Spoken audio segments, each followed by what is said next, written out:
What's going down, everybody? Welcome back to another episode of Holmes Hobbies Motor Control. It's your boy Josh, aka Coleman, and you guys asked for it. Okay, everyone keeps bugging me in the comments.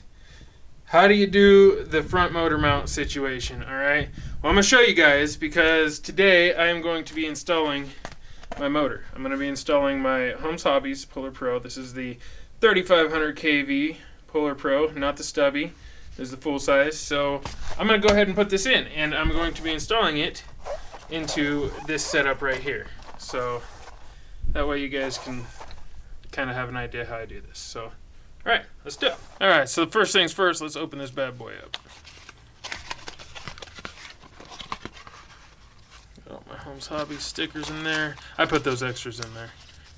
Set that aside, and boom. If you guys remember from the other episode, I've opened this before, so you should be pretty familiar with this bad boy.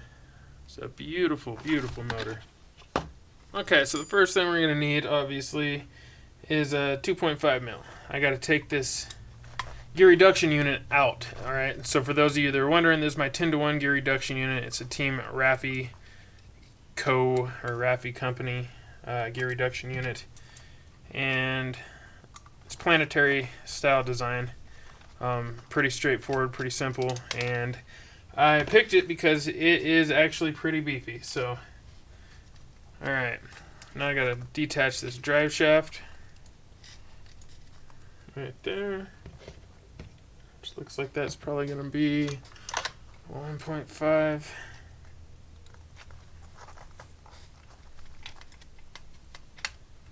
Alright, so drive shaft is detached. I'm just going to slide that to the side, and there's our gear reduction unit. Just like that there. And yeah. Now we got to crack it open. Alright, now we got to crack this bad boy open, and we'll need a 2 mil for that.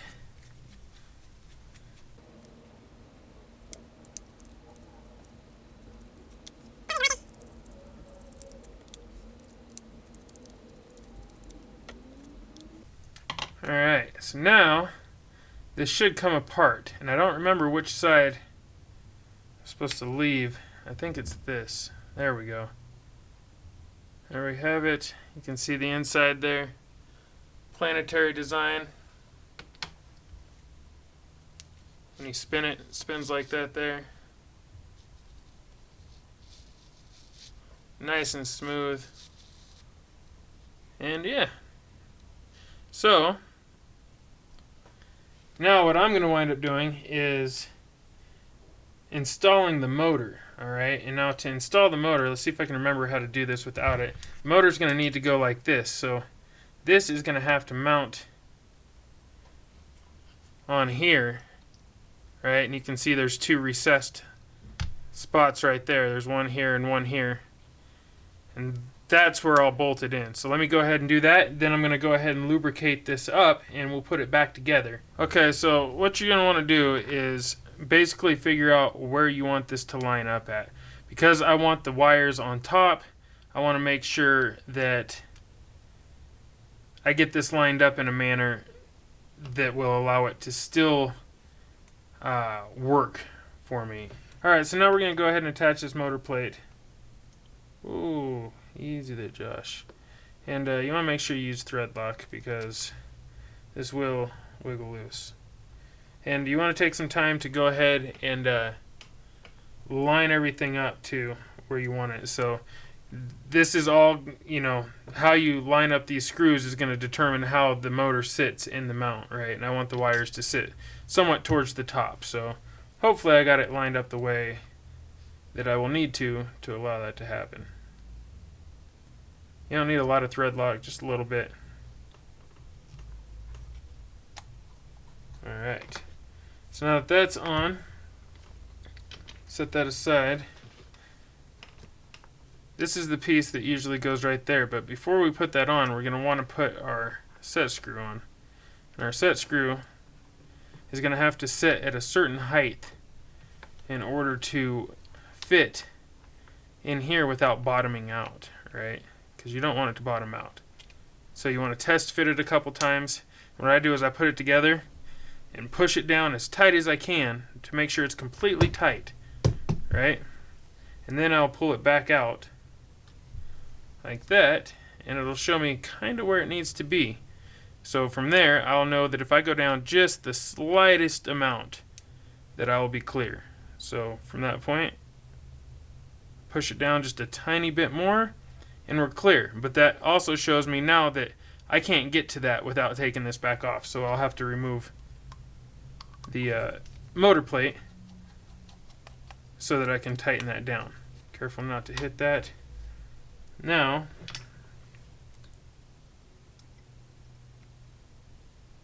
go ahead and lock this in place. Don't overdo it and strip out the set screw. A lot of people do that. Now, that should be good. Put this exactly back where it was. Alright, so there, now we have it. The motor plate is installed on the motor, and it turns nice and smooth, no resistance, and it should, ooh, I just about lost them all. Careful how you lift that back up. Now it should go back in there without any issues. Just gotta make sure you line it up straight, and there we go. Alright, so now you can see that it goes in and completely sandwiches together without any issues. So pull that back out, and we should be good to go. So what I'm going to do now is lubricate this up just a little bit to make sure that there's just a little bit, not a lot. You don't want to put too much. I've made that mistake before in the past. You just want to put a little bit in there. Make sure that you've got enough to keep the gears nice and viscous, lubricated. I don't do too much. Just put a little bit in the teeth there. Like so. Spin it around. Make sure it spins nice and easy. Now if you lift this all the way up, let's see if I can do this. There's actually a second set of gears underneath there. Now what I do is I put a little bit on those as well, because a lot of people don't realize that second set of gears is underneath of there. And putting a little bit on those will help keep those nice and lubricated as well. And what I'm using here is KAINE's Udder Butter. I use this in a lot of my videos. Now you don't want to put too much. If you put too much, it's going to create resistance and you're going to overheat your motor. So keep that in mind. Now that that's on there, we can go ahead and slip it back into place and spin it. Now after you get it all lubricated with Udder Butter, what I like to do is take a little KAINE Mousse Slick. You can see I've already squirted some in there, but just give it a few good squirts on top of the Udder Butter. Now some of you guys might disagree with this. I have no clue scientifically if this is smart or not, but I do know that it makes this so smooth to have a combination of Udder Butter and Mousse Slick together. We're gonna call it the Moo Butter. The Udder Slick. I don't know what you want to call it, but it works great. So we're gonna do that. I'm gonna put this back together, and then we're gonna install it with the motor into the Axial SCX10 II. Now all I gotta do is put these two pieces together. But first, I can't forget this washer. I've already forgotten that once before, so make sure you get that washer on there, and then slowly sandwich those together. Boom. Now all you got to do is line up your screw holes and make sure that everything locks in properly, and you're good to go.